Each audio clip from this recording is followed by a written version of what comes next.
Okay, so check this out. I was reading online yesterday that Sylvester Stallone was intending to make a Rocky VII. He couldn't make Rocky VII because he's having a beef with the producers who own the rights to Rocky.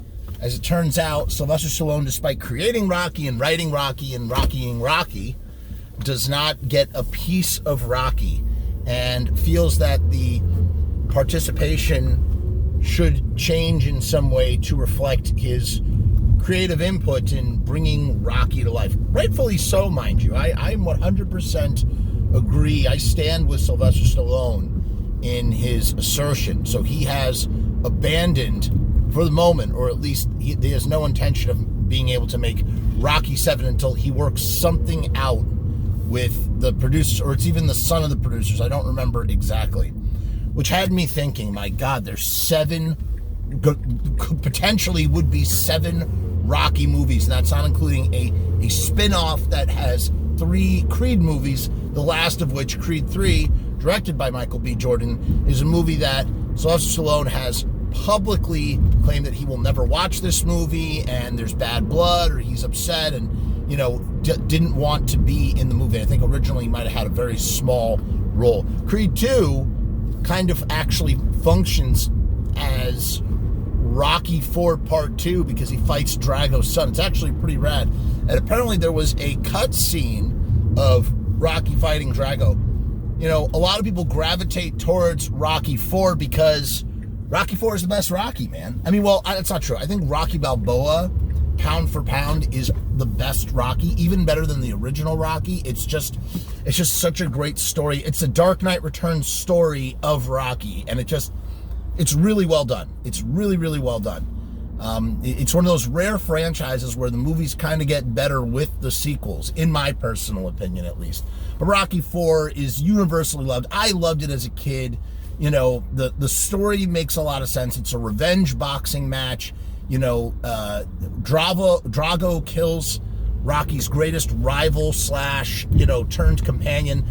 Apollo Creed kind of becomes Rocky's Vegeta. If anybody watches Dragon Ball Z, like Goku and Vegeta, the 2 rivals, and Goku always surpasses Vegeta, but then Vegeta becomes his friend. It was the same sort of relationship that you had in Rocky. It was pretty cool. The antagonist became a supporting protagonist. So, and as we know, Creed gets killed by Drago in the match, in the opening match, the exhibition match, which forces Rocky out of retirement in order to fight and beat Drago.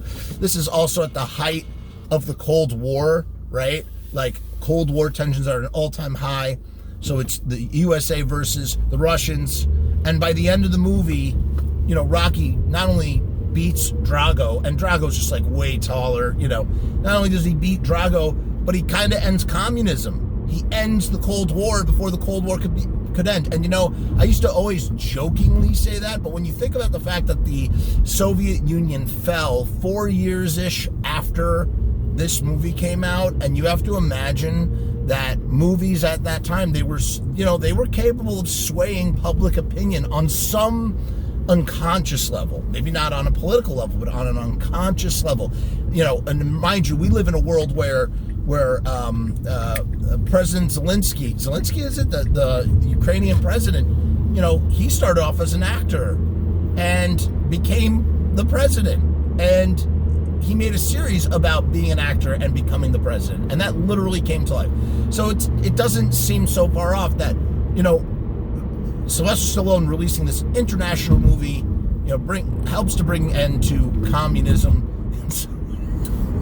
That's not true at all. It didn't bring an end to communism, but brought an end to the Cold War. That's what I really should be saying. Okay, so the reason why I bring all that up is because Drago, in my opinion, is Rocky's greatest foe. He's his greatest foe. So I was thinking that now fast forward back to today. Rocky VII.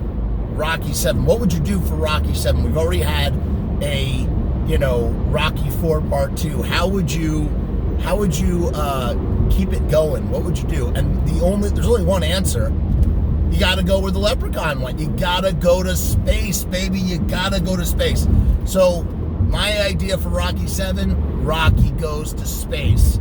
And who does he take with him? Ivan Drago, of course. But here's what happens. Rocky and Drago are enlisted by an Elon Musk type billionaire tycoon that has a private space company, kind of like SpaceX, right? And so they are invited to join them in kind of like how William Shatner went to space. They're invited to go to space for sort of like a very informal sort of boxing event, kind of like what happened with Creed in Rocky IV. So it's supposed to be just like a friendly joust, right? That sort of thing. So both, Rocky and Drago, they go up and they dock with the International Space Station, which happens to be hosting a Xenomorph. Now, I can't take entirely the full credit for the next part of this idea. This is Nick Bianco. Shout out to Nick Bianco. He came up with this next piece that just cements it all together. So, because I had said online, I was like, maybe Rocky should box an alien.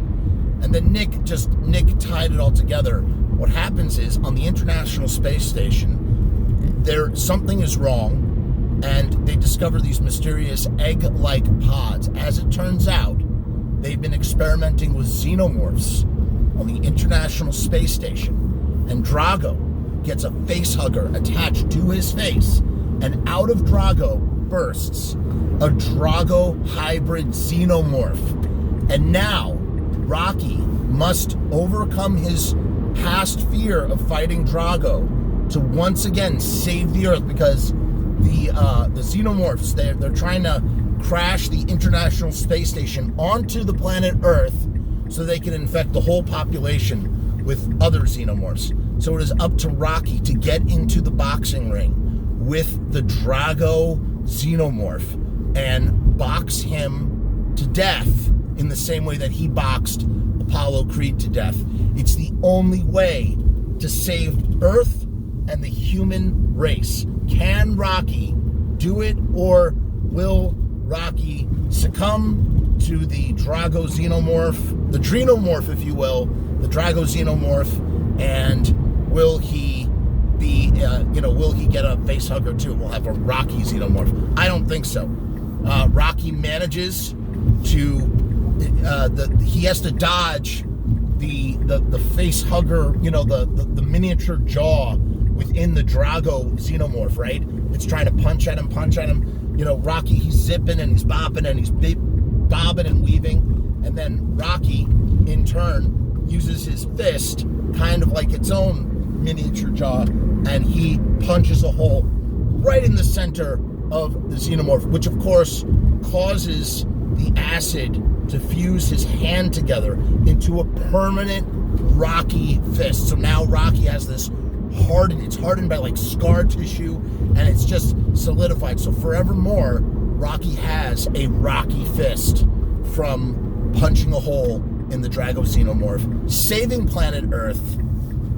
Give me that for Rocky VII. That is the Rocky I want to see at this point, because we've seen Rocky do everything else.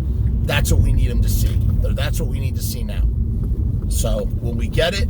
Who knows? But do I want it? Yes. What do you think? What would you add or subtract to that vision? Again, shout out to Nick Bianco for that wonderful detail. It was just such a wonderful touch. I don't think I can go in that lot.